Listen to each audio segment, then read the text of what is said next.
povo do primeiro ano, beleza? Professor Afonso com vocês mais uma vez para a gente continuar o nosso estudo sobre as forças. Então, o que aconteceu? Na aula passada, a gente falou sobre força-peso e força normal.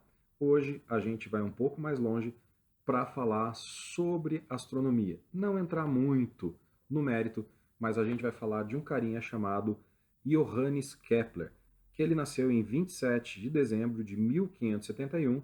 Ele era de etnia alemã, e esse cara criou ou descreveu ou falou das 3 leis de Kepler. Então pega a apostilinha de vocês, livro 2, lá na página 6, e vamos trabalhar, vamos ver o que esse Kepler falou. Bom, só para contextualizar um pouquinho para vocês, desde os gregos, a astronomia, eu estou falando astronomia e não astrologia. Astronomia é ciência, método científico, segue os padrões, segue um monte de experimentos e por aí vai. Astrologia é pseudociência, não é ciência, gente. Se você acredita em astrologia, parabéns, o problema é teu. Só que a astrologia hoje ela está tão fora da realidade que não são nem 12 signos mais no zodíaco, são 13.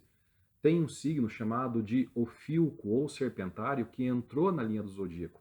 Então, a nossa astrologia atual, provavelmente, se a gente for pesquisar a tua data de nascimento, você não é do signo que imagina-se que você seja. Então, eu estou falando de astronomia, beleza?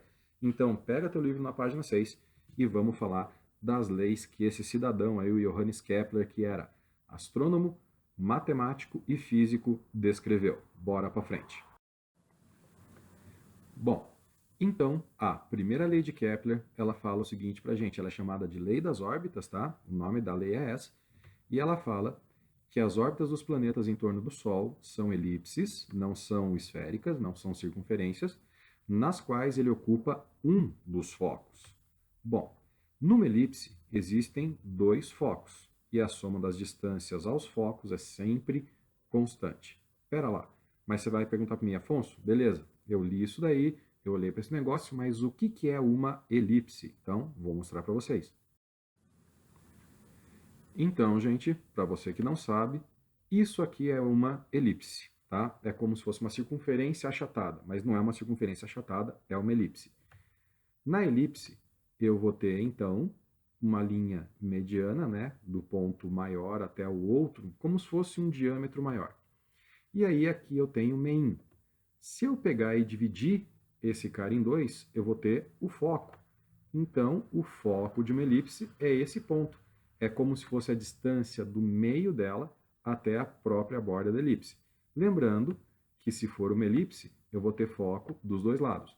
No caso das leis de Kepler ou da lei de Kepler, o que acontece? O planeta, ou no caso, nosso sistema, o Sol, ele vai ocupar um dos focos dessa elipse, só um desses pontinhos, não tem como ele ficar indo e voltando, indo para um e indo para outro, tá? Então ele ocupa um dos focos, mas uma elipse sempre tem 2 focos. Bom, agora, seguindo ali no nosso estudo, a gente fala sobre a segunda lei de Kepler, chamada de lei das áreas. E a lei das áreas, descrita pelo Kepler, fala mais ou menos assim.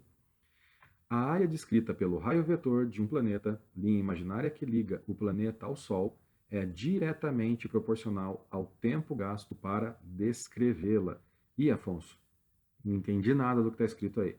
Então, primeiro, o que é esse raio vetor? É a distância do planeta até a sua órbita, tá? Então, isso é o raio vetor.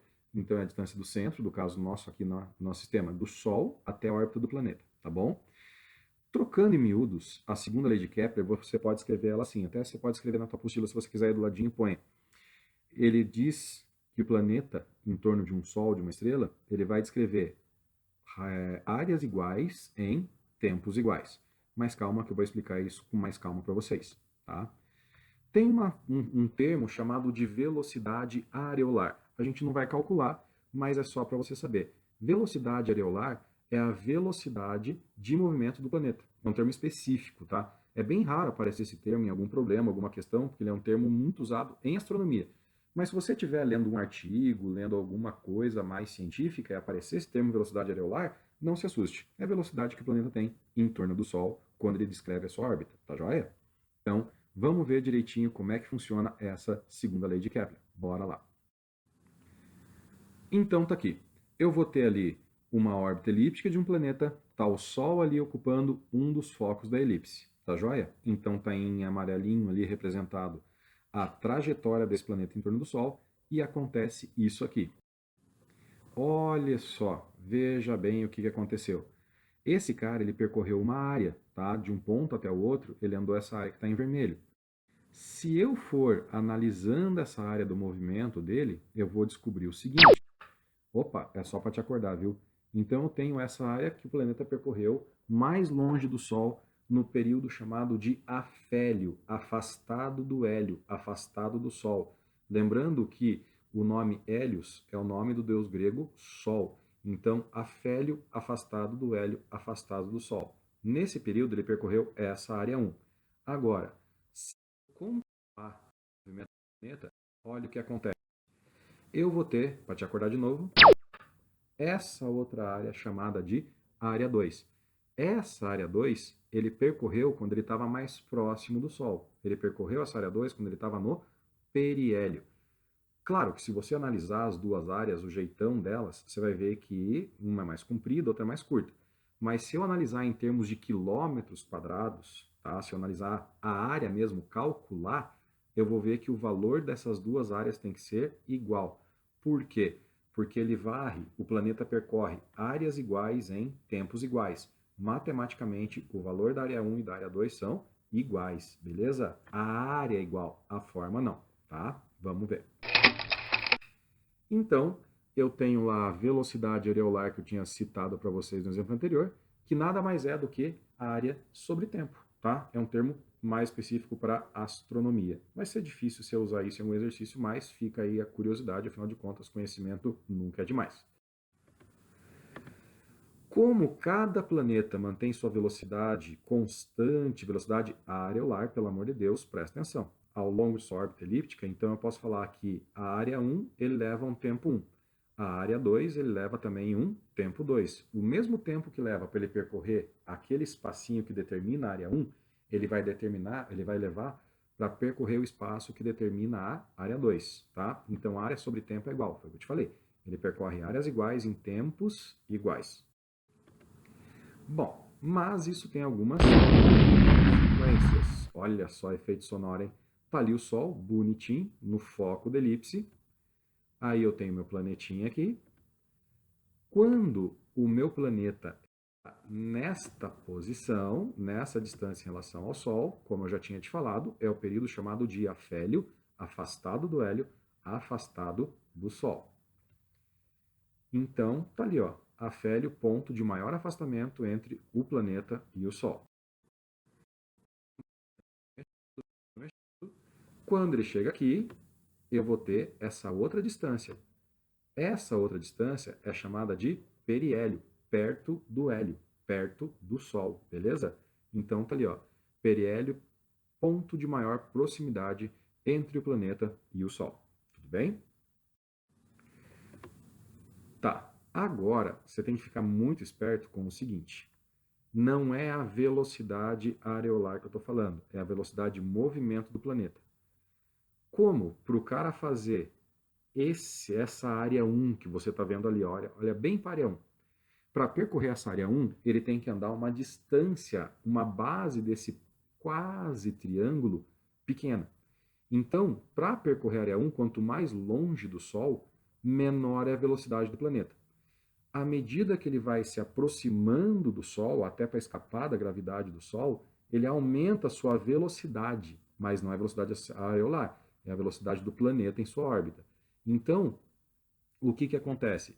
A gente tem a seguinte situação. Quando a Terra está orbitando no afélio, longe do Sol, a sua velocidade é de mais ou menos 30 km por segundo, 29,3 km por segundo.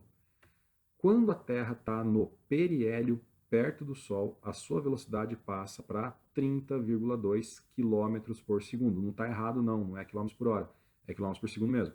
Então, quanto mais perto da estrela, mais perto do Sol, maior é a velocidade orbital, a velocidade que o planeta descreve a sua órbita, tá? Quanto mais afastado menor velocidade orbital. Quanto mais próximo, maior velocidade orbital. Até para escapar da gravidade ele tem que fazer isso, ser mais rápido perto do Sol, da estrela, do que longe. E agora, finalmente, a gente vai para a terceira lei de Kepler, também chamada de lei dos períodos. E essa terceira lei de Kepler diz o seguinte: o quadrado do período da revolução de um planeta em torno do Sol é diretamente proporcional ao cubo do raio médio de sua elipse orbital. Traduzindo para vocês, antes, vamos dar uma olhadinha nesse termo aqui, raio médio, porque como a gente viu, a distância do planeta em relação à estrela, ao Sol, ela não é constante. Ela vai ter periélio, vai ter afélio e outros valores intermediários. Então, o que é esse raio médio? É você pegar várias medidas, né, de distância do planeta até a estrela em vários períodos diferentes e fazer uma média. Então, você faz 100 medidas, divide por 100. Faz 1000 medidas, divide por 1000. Isso aí é o tal do raio médio, tá bom? Então a gente usa sempre esse raio médio, sabendo que ele não é constante. Mas o que está escrito aqui então? Vamos só tentar entender antes de ir para a equação. O quadrado período de revolução de um planeta em torno do Sol. O tempo que leva para o planeta dar uma volta em torno do Sol. No caso da Terra, 1 ano, 365 dias e uns quebradinhos. Isso ao quadrado é diretamente proporcional ao cubo do raio médio, da distância. Então, vamos ver agora como é que fica isso em termos de conta, de equação. Então tá ali, ó, período ao quadrado sobre raio ao cubo. Vai dar um valor constante. O legal é que esse valor ele é praticamente o mesmo para todos os planetas, para todas as situações que existem em astronomia, tá? Então, essa lei, a terceira lei de Kepler, do período ao quadrado dividido pelo raio médio ao cubo dá um valor constante e se aplica em várias situações. Claro que como Kepler fez essas medidas ali, ó, em torno de 1500 e alguma coisa, quase 1600, hoje em dia que a tecnologia tem uma correçãozinha, mas para o cara que fez essas contas usando luneta ótica de lente bem rudimentar, lápis e papel, meu, tá louco de bom, né? Mas vamos para frente. Aqui, ó, só para você ter uma ideia, né, de como que funciona isso daí. Então, Mercúrio. O tempo de Mercúrio dar uma volta em torno da Terra, do Sol, perdão, é de 88 dias terrestres. Tá? O raio médio de Mercúrio é 5,8 vezes 10 a sétima quilômetros. Se eu jogar lá, ó, 88 ao quadrado dividido por 5,8 vezes 10 a sétima ao cubo, eu vou ter aquela relação, aquela resposta. 4 vezes 10 a menos 20. Vênus. Um ano de Vênus dura 224,7 dias nossos. O raio, 1,08 vezes 10 oitavo. Se eu jogar na segunda lei de Kepler, vai dar 4 vezes 10 a menos 20. E aí vai. Se você fizer as continhas para cada um dos planetinhas do nosso sistema, até Plutão, que não é mais planeta, mas ainda jogando ele na conta, a gente chega no mesmo resultado, na mesma coisa. Ah, eu não acredito, Afonso, acho que é um absurdo. Então você está aí? Tá com tempo? Tá de boa? Faz a continha você. Repare, Kepler estava certo. Não vai dar para contestar o cara. Vamos para frente. Vamos treinar? Vamos ver como é que funciona isso? Então pega lá o exercício 7 da página 11. Vai lá que eu espero você achar. Vamos ver como que funciona isso daí. Vou tomar um golinho d'água enquanto isso, porque a garganta seca. Então, uma questãozinha da Unicamp que fala que a primeira lei de Kepler demonstrou que os planetas se movem em órbitas elípticas e não circulares. A segunda lei mostrou que os planetas não se movem a uma velocidade constante. Aí está ali a referência bibliográfica, Perry, Marvin, Civilização Horizontal, uma história concisa, tal. Então ele está falando para a gente basicamente das leis de Kepler, beleza? É isso, tem que ficar esperto, uma questão teórica, vamos ver. É correto afirmar que as leis de Kepler, primeiro, confirmaram as teorias definidas por Copérnico e são exemplos do modelo científico que passou a vigorar a partir da Alta Idade Média. Confirmaram as teorias defendidas por Ptolomeu e permitiram a produção de cartas náuticas usadas no período do descobrimento da América. São a base do modelo planetário geocêntrico e se tornaram as premissas científicas que vigoram até hoje. Forneceram subsídios para demonstrar o modelo planetário heliocêntrico e criticar as posições defendidas pela Igreja naquela época. Então, vamos comentar um pouquinho sobre essa questão. Aqui, galerinha, a gente tem que tomar cuidado porque tem uma sacanagemzinha, Unicamp, né, não é à toa, que fala o seguinte, na letra A, confirmar as teorias definidas por Copérnico e são exemplos do modelo científico que passou a vigorar a partir da Alta Idade Média. Tá, então o lance é o seguinte, Nicolau Copérnico também era astrônomo, matemático, né, só que ele era administrador, jurista, médico, né, entre outras coisas. O Copérnico também defendia o sistema heliocêntrico, tá? Que é o sistema que o Kepler depois veio comprovar. Só que a diferença é que, segundo Copérnico, os planetas descreviam órbitas circulares em torno do Sol e não elíptica. Então a letra A está tentando te confundir, falando de Copérnico para você lembrar do sistema, né, heliocêntrico, mas não lembrar do tipo de órbita. Então a letra A está errada. Confirmar as teorias defendidas por Ptolomeu. Gente, Ptolomeu não tem nada a ver com essa história aí. Cláudio Ptolomeu era um outro cara, era